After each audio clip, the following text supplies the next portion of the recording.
On behalf of all the students of Rochester Public Schools, we want to thank you for passing the referendum. Thank you! Thank you for voting, Rochester.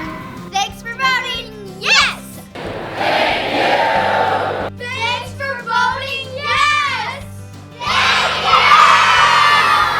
Thanks for saying yes. Thank you, Rochester! Thank you for voting yes. Thank you! Thank you, Rochester, for our new school. Thank you! Thank you, Rochester, for voting yes!